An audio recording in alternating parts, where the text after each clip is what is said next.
बात है क्लास 8 में। दोस्तों जब मैं क्लास 8 में पढ़ता था, तो उस टाइम में क्लास 8 में एग्ज़ाम दे कर के और अच्छे नंबर से पास हो गया था। तो उस टाइम मेरे साथ 2 फ्रेंड्स हुआ करते थे जो कि अभी भी और बचपन के दोस्त थे, जो कि अभी भी हैं। दोस्तों उस टाइम हमारे गवर्नमेंट की तरफ से एक कोर्स जो कराया जाता था, जो कि जेएनवी के नाम से होता था। शायद आपको भी इस चीज़ के बारे में जो पता हो, जेएनवी का मतलब जवाहर नवोदय विद्यालय का एक कोर्स होता था। हमें उसमें करना ये होता था कि आपको उसके लिए एक प्रिपरेशन करना होता था। जैसे कि आप किसी गवर्नमेंट जॉब के लिए प्रिपरेशन करते हैं या किसी भी एग्ज़ाम के लिए प्रिपरेशन करते हैं, तो हमें उस चीज़ के लिए 1 साल के लिए प्रिपरेशन करना होता था। यानी कि 1 साल का हमारे पास जो टाइम होता था, चाहे आप उसके लिए कोई स्कूल ज्वाइन कर लो, चाहे आप उसके लिए कोई एक्स्ट्रा ट्यूशन आप ज्वाइन कर सकते हो। जैसे भी करके आप उसी के लिए प्रिपरेशन करो, जो कि उसमें सब्जेक्ट के तौर पे होता था आपको इंग्लिश हो जाती थी, हिंदी होता था और थोड़ा न्यूमेरिकल टाइप का चीज़ें जो भी आती थी, थोड़ा उसमें रीजनिंग टाइप का जो क्वेश्चन हुआ करता था। तो उसमें उस टाइम से लेकर के हमें उस चीज़ों के लिए प्रिपरेशन करना होता था। तो जब भी मैं उनके घर पर जाता था, रूम पर जाता था, तो दिखता था कि यार जब भी मैं जाता हूँ, देखता हूँ हमेशा बैठे हुए, पढ़ते हुए बैठे रहते थे। तो मैं उस चीज़ को देख कर के कहीं न कहीं मैं भी थोड़ा अट्रैक्ट होने लगा। मेरे अंदर भी क्यूरियोसिटी होने लगी कि यार मुझे भी चीज़ के जो प्रिपरेशन करना है। मुझे भी जो नई-नई चीज़ें मेरी आँखों के सामने दिख रही है, मुझे भी चीज़ के बारे में पढ़ना है, सीखना है, जानना है और मुझे भी चीज़ के जो ट्राई करना है। अगर मेरा भी इस चीज़ के बारे हो जाएगा, तो कहीं न कहीं मैं भी इनके साथ अच्छा खासा जो भी चीज़ें मेरी लाइफ़ में कुछ अच्छा खासा जो सीख जाऊँगा। और इसकी सबसे बड़ी ख़ासियत ये होती थी कि अगर आप इस एग्ज़ाम को क्रैक कर लेते हैं, तो जो गवर्नमेंट की तरफ से जेएनवी का कोर्स होता है, उसके बदौलत आपको क्लास 6 से लेकर के क्लास 12 तक आपको गवर्नमेंट की तरफ से जितने भी पढ़ाई का खर्चा है, सभी के सभी खर्चा गवर्नमेंट उठाएगी। उसके लिए आप जहाँ पे जिस ज़िले से जहाँ पर आप सेंटर डाले हो, वहाँ से आप एग्ज़ाम देते हो और फिर आप उस चीज़ को अगर पास कर लेते हो, तो आप वहाँ पर जाओगे, गवर्नमेंट आपको हॉस्टल में रखेगी। वहाँ पर जो स्कूल होगा, आपको स्कूल में पढ़ना होगा, हॉस्टल में ही रहना होगा। आपको क्लास 6 से क्लास 12 तक जितना भी सारा खर्चा होगा, सभी के सभी खर्चे आपको गवर्नमेंट उठाएगी। आपको पैसे एक भी तरफ से आपको तरफ से अपनी तरफ जो लगाने नहीं होंगे। तो कहीं न कहीं चीज़ों को लेकर के मेरे भी अंदर क्यूरियोसिटी जगी। मैं भी पापा से बोला, कह करके कैसे भी करके मैं भी उस चीज़ को जो जॉइन कर लिया और मैं उस चीज़ को तैयारी में जो है लग गया और जो सुबह से लेकर के शाम तक, कब सुबह और कब शाम हो जाता मुझे पता ही नहीं चलता, क्योंकि मैं क्लास सुबह में 6 बजे उठता था, 7 बजे वहाँ पहुँच कर के 3 बजे छुट्टी होती थी, फिर 4 बजे घर आता था, फिर थोड़ा 1 घंटा रेस्ट करता था, फिर पढ़ने बैठ जाता, जो मुझे काम करने होते थे, काम करता, फिर शाम के 7-8 बज जाते थे। तो इसी तरह करते-करते मेरे शाम सुबह से शाम, शाम से सुबह और चुटकी भर में 1 साल कैसे निकल गया मुझे पता ही नहीं चला। फिर उसका टाइम है, एग्ज़ाम डेट आया, मैं एग्ज़ाम दिया, फिर मैंने एग्ज़ाम को क्लियर भी कर लिया, यानी कि क्रैक भी कर लिया, मैं उसमें पास हो गया। तो जब मैंने चीज़ों को पास कर लिया, तो मुझे बहुत ज़्यादा खुशी हुई कि मैं पास कर लिया, क्योंकि बहुत सारे ऐसे लड़के जो 5 साल से उस चीज़ को प्रिपरेशन कर रहे थे, पर उनसे वो चीज़ें क्रैक नहीं हो पा रही थी। तो मैंने फर्स्ट अटेम्प्ट में ही उस चीज़ को क्रैक कर लिया। अब मुझे अंदर से एक बहुत खुशी थी कि मैं भी जाऊँगा, हॉस्टल में पढ़ूँगा, जितने सारे खर्चे होंगे, सारी की सारी गवर्नमेंट उठाएगी, मुझे नई चीज़ें को थोड़ा एक्सपीरियंस लेने का जो मौका मिलेगा। उस टाइम मैंने एक दोस्त के घर गया, मैं सोचा कि चलो अपने दोस्तों को भी बता देता हूँ कि हाँ, मेरा हो गया है, मेरे दोस्त भी बहुत खुश होंगे। तो मैं एक दोस्त के घर गया, जो कि मेरा बचपन का दोस्त है और अभी भी है, जैसा दोस्त था और है और मरते दम तक हम सभी अच्छे दोस्त रहेंगे। फिर मेरा एक दोस्त बोला, दोस्तों उसके जो बोलने के जो शब्द थे, उस शब्दों में कहीं न कहीं मैं फँस गया। और वो शब्द क्या थे? दोस्तों शब्द ये थे कि जब मैंने दोस्तों को बताया कि भाई ऐसे-ऐसे बात है, तो बहुत खुश हुआ पहले। फिर बोला कि यार सबसे बड़ी दुःख भरी बात ये है कि यार अब तो तू चला जाएगा। जो अभी तक हम साथ में खेलते थे, घूमते थे, फिरते थे, मज़ा करते थे, एन्जॉय करते थे, वो सब चीज़ अब तेरे साथ जो है बंद हो जाएगी। अब तेरे से बात करना भी बंद हो जाएगा, तेरे साथ घूमना भी फिरना हो जाएगा, तेरे साथ एन्जॉय करना भी बंद हो जाएगा। अब तेरे से बात करने के लिए भी तेरे साथ फ़ोन का वेट करना होगा कि हाँ, तू खाली है कि नहीं। तरह-तरह की चीज़ें दुःख भरी बातें करने लगा कि भाई अब तो तू दूर चला जाएगा, अब तेरे से दूरी हो जाएगी। ये तरह-तरह की कर के ऐसी-ऐसी दुःख भरी बातें और इमोशनल वीक वाली बातें मेरे सामने रख दिया। उस टाइम तो मेरे दिमाग में उन चीज़ों को भरा, बट उसमें मुझे कुछ ज़्यादा फ़र्क नहीं पड़ा। फिर मैं दोस्तों के साथ निकल गया, एन्जॉय करने लगा सभी के साथ, हाँ भाई ऐसा है, वो सब बहुत खुश थे। फिर जब मैं सभी उन लोग के साथ घूम फिर कर जब मैं घर पर गया और मैं खुद को जब अकेले में शांत पर बैठा, तब उस टाइम मेरे दिमाग में बस एक ही चीज़ें दौड़ रही थी, एक ही चीज़ें ख़्याल आ रहा था कि यार अब बातें तो सही कह रहा था यार, अब दोस्तों के साथ मेरा उठना-बैठना, घूमना-फिरना, एन्जॉय करना सब चीज़ जो बंद हो जाएगी। जो उनके साथ मैं करता था वो सब चीज़ें ख़त्म हो जाएगी। ना उनके साथ अच्छे तरह से बाहर कहीं घूमने जा पाऊँगा, ना उनके साथ कहीं एन्जॉय कर पाऊँगा, ना खेल कूद पाऊँगा। जो भी चीज़ें बंद हो जाएगी, अब उनके साथ बात करने के लिए भी मेरे पास टाइम नहीं निकलेगा। पता नहीं कब वो खाली होंगे, पता नहीं मैं कब खाली होऊँगा। उनको देखने के लिए भी मेरे कई महीने गुज़रने, कभी सालों पर मेरे जो घर पर आना हो। उसके द्वारा ऐसे-ऐसे कही गई बातों को देख कर के कहीं न कहीं मेरे दिमाग में वो चीज़ें बार-बार रिपीट होने के चलते, कहीं न कहीं उसकी बातों में मैं आ गया। फिर जहाँ मैं जिस ट्यूशन में पढ़ाई किया, उसमें प्रिपरेशन किया, तो उनका सर का कॉल आया क्योंकि उनको एक फॉर्म जो वहाँ पर सबमिट करना था कि हाँ मेरा बंदा, मेरा जो लड़का है आपके यहाँ पर जो है, आपके यहाँ जो है जा रहा है। तो उन्होंने कॉल किया, बोला था अनुपम तू जा रहा है कि नहीं जा रहा है। तो जब सर ने ऐसी बातें मुझसे पूछी तो उस टाइम में मेरे दिमाग में बस यही चलती थी कि यार अब दोस्तों के साथ ये घूमना फिरना सब चीज़ें बंद हो जाएगी, फिर मैं कैसे रहूँगा, मज़ा नहीं करूँगा, मैं वहाँ पर जाऊँगा तो जितने भी मेरे लोग लड़के लड़के जितने भी लोग सामने होंगे सब नए के नए होंगे, ना मैं उनको जानता हूँ ना वो मेरे को जानते होंगे। तो मैं वहाँ पर थोड़ा एडजस्टमेंट करने में, थोड़ा वहाँ पर ढलने में मुझे बहुत ज़्यादा टाइम लग जाएगा। तरह तरह की ऐसी सीख सोच के मेरे दिमाग ऐसा क्या हो गया कि मैं सर को ना बोल दिया। मैंने बोल दिया कि सर मैं नहीं जाऊँगा। फिर जैसे ही मैंने वहाँ पर एक डिसीजन लिया, उसके बाद से मेरी लाइफ की जो भी चीज़ें टाइम थी, वो सब चीज़ें ऐसे मेरे अगेंस्ट होने लगी। मेरी लाइफ में हमेशा कुछ ना कुछ प्रॉब्लम आने लगी। मेरी लाइफ में जो चीज़ें खुशियाँ थी, वो अचानक से धीरे-धीरे एकदम से गायब होनी शुरू हो गई।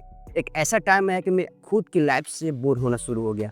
मैं खुद की लाइफ में मुझे ऐसा फ़ील होने लगा यार मेरी लाइफ से बेहतर किसी और की लाइफ जो है बेहतर हो ही नहीं सकती। मेरी लाइफ में ऐसा सिचुएशन एक क्रिएट हो गया। अब दोस्तों मैं ये सारी बातें आपको क्यों बता रहा हूँ?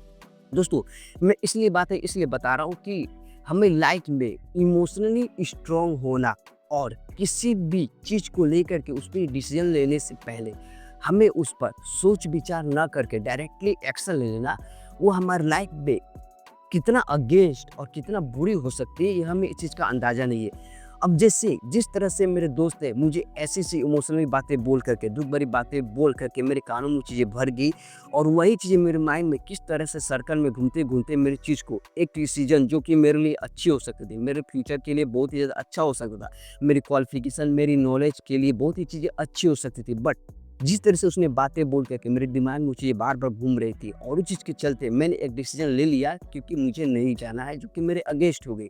तो इसीलिए कहते हैं कि दोस्तों आपके डेली लाइफ में या फिर अभी आपकी जितनी एज होगी, आप अपनी लाइफ में जितना एज जी चुके हैं या फिर आगे फ्यूचर में जितना जीने वाले हैं, मरते दम तक आपकी लाइफ में बहुत सारे ऐसे लोग आएँगे, जहाँ पर आपको अपनी दुःख भरी बातें बता करके, आपको इमोशनली वीक वाली बातें बता करके, आपको इतना इमोशनली वीक कर देंगे कि आप उनकी बातों में आ करके उनकी बातों को आप मान जाएँगे। जो चीज़ें कहेंगे आप उन चीज़ों को एक्सेप्ट करके उनके लिए जो भी करना हो वो आप चीज़ें कर देंगे। चाहे वो पैसे की बात हो, चाहे हेल्प की बात हो, चाहे उनका खुद का काम निकलवाना हो, उन सब चीज़ लेकर के आप अगर इमोशनली स्ट्रांग नहीं है, तो आप उनके बहकावे में आ जाएँगे। जैसे कि मैं आपको एक एग्ज़ाम्पल बता रहा हूँ।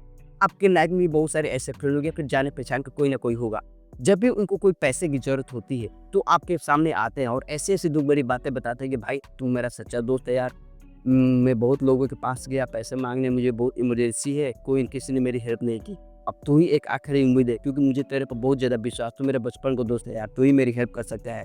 क्योंकि अगर मुझे तेरे पर विश्वास होता तो शायद मैं तेरे पास भी नहीं आता क्योंकि सभी लोगों ने तो मना कर दिया। अब तू ही मेरा दोस्त यार है यार। मुझे उम्मीद है कि तू मेरी हेल्प करेगा, तू मेरी प्रॉब्लम्स को समझेगा क्योंकि तू मेरे साथ टाइम देता है, तू मेरे को जानता है मेरी लाइफ कैसे गुजरी है। ऐसे तरह-तरह की ऐसी-ऐसी बातें बोल करके आपको ऐसी-ऐसी इमोशनली वीक वाली बातें बता देगा, आपको कानों में भर देगा कि आप वहाँ पर कहीं न कहीं इमोशनली वीक के चलते आप उसकी बातों में पिघल जाएँगे और मजबूरन आपको उनकी बातों को जो है मानना पड़ जाएगा क्योंकि आप वहाँ पर इमोशनली स्ट्रांग नहीं है और आप उनकी बातों में आकर के, बहकाव में आकर के आप डायरेक्टली आप एक्शन ले लेते हैं। चाहे वो उनको पैसे देने की बात हो, चाहे उनके काम निकलवाने की बात हो, चाहे उनके साथ कहीं जाने या कहीं घूमने-फिरने की बात हो, कहीं न कहीं चीज़ों को लेकर के आप उनके बहकाव में जो है आ जाते हैं। और एक टाइम ऐसा आता है कि जैसे ही उनका काम हो जाता है, वो आपके लाइफ से तुरंत डिटैच हो जाते हैं, तुरंत कॉन्फ्लिक्ट हो जाते हैं। आपको उनसे कोई मतलब नहीं होता क्योंकि आपसे जो काम उनको निकलवाना था, जितनी भी सारी आपसे काम उनका था, वो सब चीज़ें आपने जो है पूरी कर दी। और हमारी लाइफ में तब तक चलता रहेगा दोस्तों ये चीज़ें, प्रॉब्लम जो हमारी इमोशनली वीक, किसी की बातों में बहकाव में आकर के और किसी भी चीज़ों पर बिना थिंकिंग के सोच विचार के डायरेक्टली एक्शन लेने पे, ये चीज़ें तब तक हमारी लाइफ में प्रॉब्लम्स हम गुजरते रहेंगे जब तक हम अपनी लाइफ में 2 चीज़ें नहीं सीख जाते। पहला है हमें किसी भी तरह से करके खुद को इमोशनली स्ट्रांग बनाना बहुत ज़्यादा ज़रूरी है। दूसरी जो चीज़ है दोस्तों वो है कि हमें किसी भी चीज़ पर एक्शन लेने से पहले, चाहे आपको करियर की बात हो, चाहे घूमने-फिरने की बात हो, चाहे किसी शादी करने की बात हो, किसी भी चीज़ से रिलेटेड बातें हो, उस पर डायरेक्टली हमें एक्शन लेने से पहले हमें थोड़ा खुद को टाइम देना बहुत ज़्यादा ज़रूरी है। उस पर टाइम दीजिए, सोच विचार कीजिए क्या ये चीज़ें मेरे लिए सही है कि नहीं है? क्या ये चीज़ें मेरे अगेंस्ट में होगी या मेरे फेवर में होगी? क्या चीज़ों को करने से मेरी लाइफ में कितनी चीज़ें बदलाव हो सकती है, कितने सारे चेंजेस हो सकती है और यह मेरे फ्यूचर के लिए कितना ज़्यादा ज़रूरी है और कितना अच्छा और वो कितना फेवर में जा सकता है। ये सब चीज़ों को देख करके सोच विचार करके ही हमें किसी भी चीज़ पर एक्शन लेना चाहिए। अगर आप किसी भी चीज़ पर बिना सोच विचार किए डायरेक्टली एक्शन ले लेते हैं तो ज़्यादातर चांसेस होंगे कि वो आपके अगेंस्ट में जाएगी, ना कि फेवर में। क्योंकि बहुत सारे ऐसे लोग होते हैं कि किसी भी चीज़ पर सोच विचार नहीं करते, डायरेक्टली एक्शन लेते हैं, फिर वही उनके अगेंस्ट में चली जाती है तो बोलते हैं कि यार मेरे साथ तो ऐसा ही होता है, मैं जब भी कुछ ही करने की सोचता हूँ मेरे साथ गलत ही होता है, मेरे लिए कुछ भी सही नहीं होता है। वो भगवान को और इस दुनियादारी को सबको दोषी ठहराया लगता है।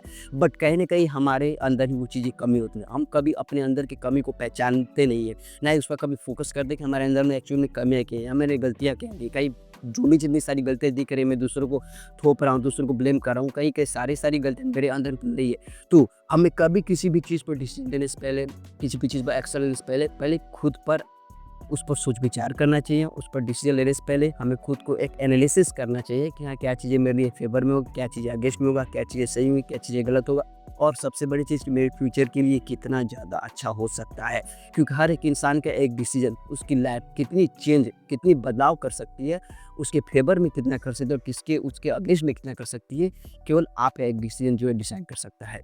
तो इसीलिए कहता हूँ कि दोस्तों हमें अपनी लाइफ में जितना ज़्यादा आप इमोशनली स्ट्रॉन्ग हो सकते हो जाइए, क्योंकि अगर आप जब तक इमोशनली स्ट्रॉन्ग नहीं होंगे तब तक आपके लाइफ में लोग आएँगे, आपको यूज़ करेंगे, आपका फ़ायदा उठाएँगे, आपसे जितना काम निकलवाना होगा सारा का सारा काम निकलवा करके आपकी लाइफ से हमेशा के लिए दूर चले जाएँगे, आपकी लाइफ से हमेशा के लिए कॉन्टैक्ट लेस हो जाएँगे, क्योंकि उनको जितना काम था आपसे आए, करवाए और आपसे चले जाए, क्योंकि वो आप जानते थे कि हाँ, आप इमोशनली वीक हो, अब मैं जो मैं कहूँगा 2 बड़ी बातें बता कर के, स्टोरी सुना करके आपसे सारा का सारा काम जो है निकलवा लेना। तो ये चीज़ें हमें लाइफ में नहीं करनी, हमें अपनी लाइफ में इमोशनली स्ट्रॉन्ग होना है और जितना जल्दी हो सके आप इस चीज़ को समझ जाए, उतना ही आपके लिए और आपके फ्यूचर के लिए ही अच्छा होगा। और दूसरी चीज़ कि हमें किसी भी बातों को लेकर के अपनी लाइफ से किसी भी डिसीजन लेकर के डायरेक्टली एक्शन ना लेने के बजाय उस पर थोड़ा सोच विचार करके, समझदारी करके, एनालिसिस करके ही हमें उस चीज़ पर जो डिसीजन लेना चाहिए। आई होप कि दोस्तों आपको वीडियो बहुत ज़्यादा पसंद आया होगा दोस्तों। दोस्तों इस वीडियो में मैंने जितनी भी सारी बातें की वो मेरी लाइफ का एक्सपीरियंस है, उस लाइफ को मैंने जिया है और उस चीज़ को थोड़ा फील किया है, उस चीज़ को समझा है। तो उन सबका एक्सपीरियंस एक जगह करके मैंने इस वीडियो को थोड़ा आप लोगों के सामने जो है रख दिया है। मुझे उम्मीद है कि मेरा एक्सपीरियंस और वीडियो बहुत ज़्यादा आपको पसंद आया होगा दोस्तों। अगर वीडियो पसंद है प्लीज़ वीडियो को लाइक कीजिए, अगर चैनल पर पहली बार आए तो प्लीज़ चैनल को सब्सक्राइब कीजिए, साथ में बेल आइकन को प्रेस कर दीजिए। दोस्तों मिलते हैं अपनी लाइफ के एक नए और एक्सपीरियंस वाले वीडियो के साथ, तब तक दोस्तों सी यू सून।